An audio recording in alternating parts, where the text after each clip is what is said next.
golden thought.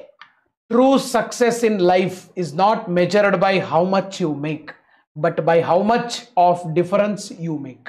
ಇವತ್ತು ಏನಾಗಿದೆ sir, ಒಬ್ಬ ವ್ಯಕ್ತಿ ಸಕ್ಸಸ್ ಆಗ್ಯಾನಂದ್ರೆ ಅವ್ನ ಕಡೆ ಎಷ್ಟು ದುಡ್ಡು ಐತಿ, ಅಧಿಕಾರ ಐತಿ. ಇವತ್ತು ಬಹಳ ಜನ ತಪ್ಪು ಮಾಡ್ತಾ ಇದ್ದಾರೆ, ಇನ್ಕ್ಲೂಡಿಂಗ್ ಪೇರೆಂಟ್ಸ್, ತಂದೆ ತಾಯಿಗಳು ಕೂಡ. ಮಗ ಸಕ್ಸಸ್ ಆಗ್ಯಾನಂದ್ರೆ ದುಡ್ಡು ಮಾಡತ್ತಾನಂದ್ರೆ ಸಕ್ಸಸ್ ಅಲ್ಲ. ಎಷ್ಟು ಜನರ ಜೀವನದಲ್ಲಿ ನೀವು ಡಿಫರೆನ್ಸ್ ತೊಗೊಂಬಂದಿದ್ದೀರಿ, ದಟ್ ಈಸ್ ಇಂಪಾರ್ಟೆಂಟ್. ನೀವು ಬ್ಯಾಂಕ್ ಬ್ಯಾಲೆನ್ಸ್ ಮೊದಲು ಎಷ್ಟಿತ್ತು, ಈಗ ಎಷ್ಟೈತೆ, ಅದು ಸಾಧನೆ ಅಲ್ಲ.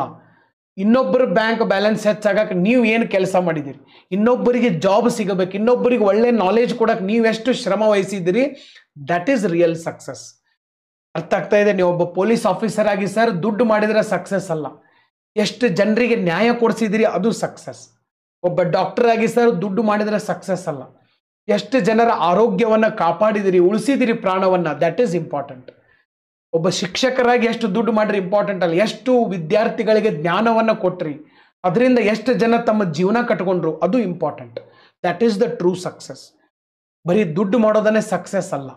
ಇನ್ನೊಬ್ಬರಿಗೆ ಮೋಸ ಮಾಡಿ ದುಡ್ಡು ಮಾಡ್ಕೊಂತ ಹೋದ್ರೆ ಸರ್ ಅದು ಕರ್ಮ ವಾಪಸ್ ಬಂದೇ ಬರ್ತದೆ. ಓಕೆ, ದೂದ್ ಕಾ ದೂದ್, ಪಾನಿ ಕಾ ಪಾನಿ. ಅದಕ್ಕೆ ಬಹಳ ಅನ್ಯಾಯ ಮಾಡಿ ದುಡ್ಡು ಮಾಡಿದವ್ರು ನೆಮ್ಮದಿಯಿಂದ ಇರುವುದಿಲ್ಲ, ಎಲ್ಲೋ ಏನೋ ಆಗಿ ಆ ದುಡ್ಡು ಖರ್ಚಾಗೆ ಹೋಗ್ಬಿಡ್ತದೆ. ಅದಕ್ಕಾಗಿ ಇನ್ನೊಬ್ಬರ ಲೈಫಲ್ಲಿ ಬದಲಾವಣೆ ತರೋದು ಸಕ್ಸಸ್ ಅಂತ ತಿಳ್ಕೊಂಡು ನಾವು ವರ್ಕ್ ಮಾಡಿದ್ರೆ ಜೀವನ ನೆಮ್ಮದಿಯಿಂದ ಇರ್ತೈತಿ. ನಮಗೂ ಜನ ಸರ್ ಓಕೆ ಒಂದು ಒಳ್ಳೆಯ ಒಂದು ಪ್ರೀತಿ ವಿಶ್ವಾಸವನ್ನು ಕೊಡ್ತಾರೆ. ಅದಕ್ಕಿಂತ ಹೆಚ್ಚಿಂದ ಇನ್ನೇನೈತಿ. ಓಕೆ, ನನ್ನ ಪಾಯಿಂಟ್ ಅರ್ಥ ಆಗಿದೆ ಅಂತ ನಾನು ಭಾವಿಸ್ತೀನಿ.